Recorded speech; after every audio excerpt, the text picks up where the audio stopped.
Powered by the Montana Television Network. This is Montana This Morning from Montana's news leader. Well, good morning, and thank you for waking up with us today. I'm Justine Stewart. And I'm Louis Dort. Hope you're having a good start to your Tuesday. It's going to be another beautiful one, Justine. Well, good. Another day to get outside after work there and enjoy that nice fall weather. Yeah, exactly. You still have time. The days still are just long enough where you get off work and you can still go outside. They're getting shorter. Exactly. But it's not going to be like that much longer. So if you can, make plans after work, after school, get out, because we're going to see temperatures in the 50s, lower 60s.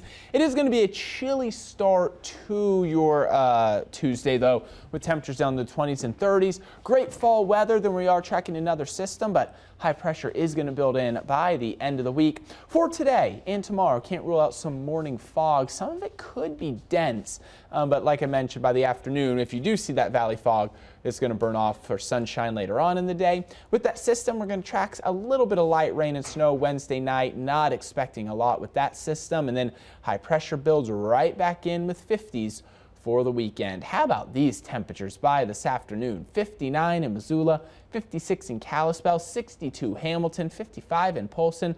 Like I mentioned, some fog this morning, then plenty of sunshine by the afternoon.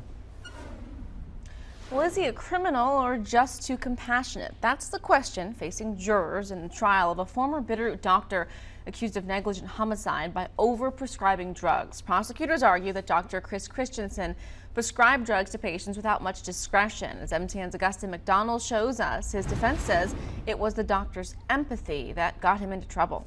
The case against Christensen started over 3 years ago when a task force of local, state, and federal officers raided his practice in Florence. Ravalli County Deputy Attorney Thorne Geis said that Christensen was overprescribing dangerous drugs and that he knew how dangerous those drugs were. First, do no harm. It's one of the fundamental principles of medicine, and you will hear testimony in this case that when the defendant ignored that principle, when he began writing prescriptions for controlled substances outside the accepted course or the accepted standards of his professional practice, it was the medical professionals of this community and of this state who took action to protect his patients. One by one, Geist detailed charges that are related to 11 of Christensen's former patients, 2 of whom are now dead from drug-related incidents. Christensen's attorney, Josh Vanderwettering, argued that the former doctor was not a criminal, but instead compassionate to a fault. The one thing he doesn't do that the other doctors do is just not treat patients who need help. He is, in the words of his wife, who also testifies that she worked there, he is compassionate to a fault. But that's not a crime. Late last week, prosecutors reduced the case from over 300 felonies to just under 24, including the 2 negligent homicide counts. Reporting in Hamilton, I'm Augusta McDonald for MTN News. The trial is expected to last into mid-November. Well, Montana Grizzly safety Justin Strong arrested after an incident in Washington. That was over the weekend. The Pullman Police Department reports that Strong was arrested early Saturday morning near Stadium Way and Harvey Road in Pullman, Washington. The 22-year-old is accused of second-degree assault stemming from what police call a citizen dispute. The senior played his first 2 seasons at Oregon State before transferring to UM. Montana Governor Steve Bullock says he's glad a federal appeals court is upholding the state's long-standing limits on campaign spending.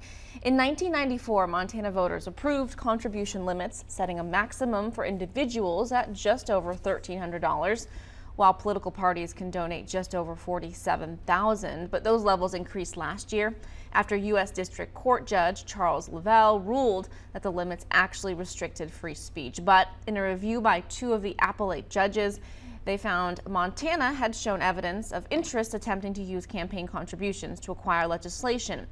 In a statement, Bullock said the lawsuit sought to open the floodgates of money in Montana elections by making it easier for out-of-state corporations to buy office holders. He says elections should be decided by we the people, not by corporations, millionaires, or wealthy special interests buying more television ads.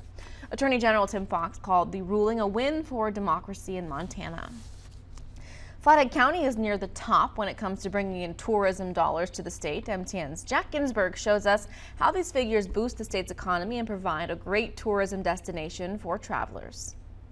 The Montana Non-Residential Spending Report shows that 12 million tourists spent just over $3 billion in Montana in 2016. Flathead County came in second among all counties with $506 million. The report shows that the biggest attraction to tourists in northwest Montana is Glacier National Park.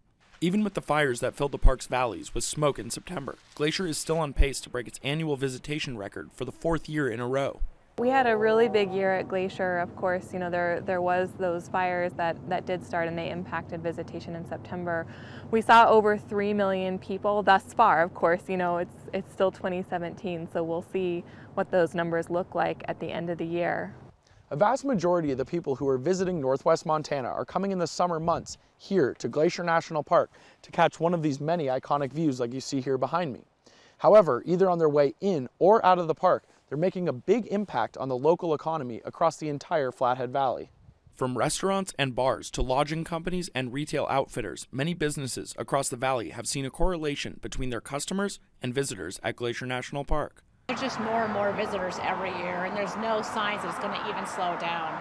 Just people want access to the lake. If they come here for Glacier and they find out, oh wow, you have a lake here too and it's humongous. A lot of them don't even know it's here, and then they come here, they're like, oh, 2 for 1. The Johnsons have owned and operated a kayak rental company in the Flathead Valley for 5 years. This season they decided to expand in the wake of the high volume of tourists coming into the valley the last few years. They have already seen a significant growth in their company and don't see the flow of tourism stopping anytime soon. We thought we had a lot of traffic last August on our website. We had 40,000 hits on our website, but that's changed exponentially for 2017. In July alone, we had 101,421 hits on our website. It just so happens that same month was when Glacier National Park saw their record-breaking month of over 1 million people. In the Flathead Valley, Jack Ginsburg, MTN News. Gatlin County came in first among Montana counties with about $676 million spent. In the aftermath of Montana's vicious 2017 fire season, a new nonprofit journalism group brings a panel of fire managers and experts together to discuss lessons we learned about living with fire.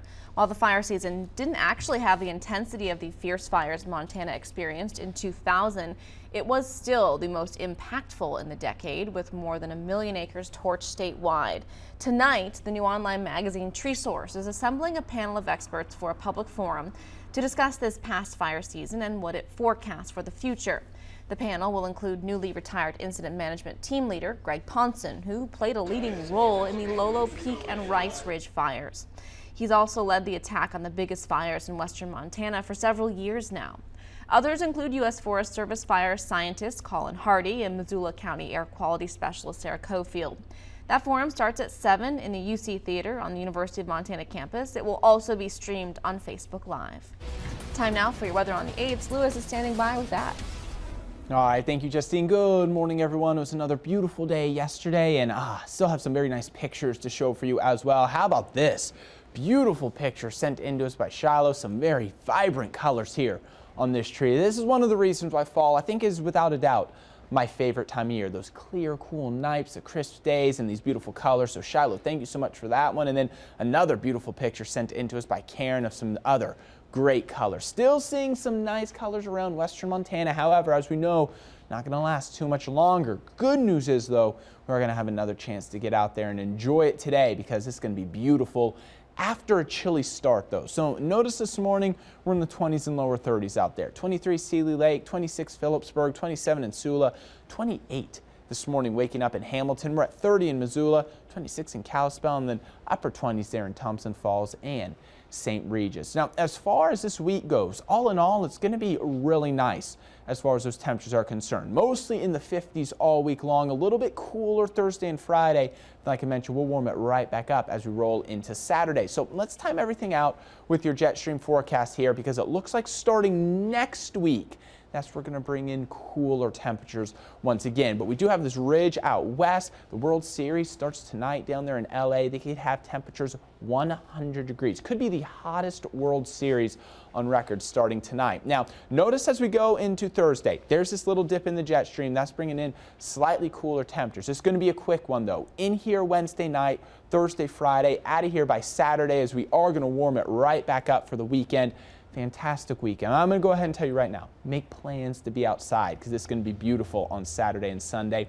Notice, though, as we roll into next week, we're going to start to get changes. That dip in the jet stream comes back, cooler air moves in from Canada, so we're going to be middle end of next week, dropping highs right back down into the 40s. So if you can, try to get out and enjoy these next couple days, as it's going to be a beautiful next 7 days. Look at Hamilton, 62 today, 61 tomorrow, 55 Thursday and Friday, back into the 60s Saturday and Sunday. Then we slowly start to cool it down by Monday. Missoula will see 59 today, 60 tomorrow, 53 Thursday and Friday, middle and upper 50s by the weekend. Same thing for Kalispell, about a 30% chance of a rain shower tomorrow afternoon.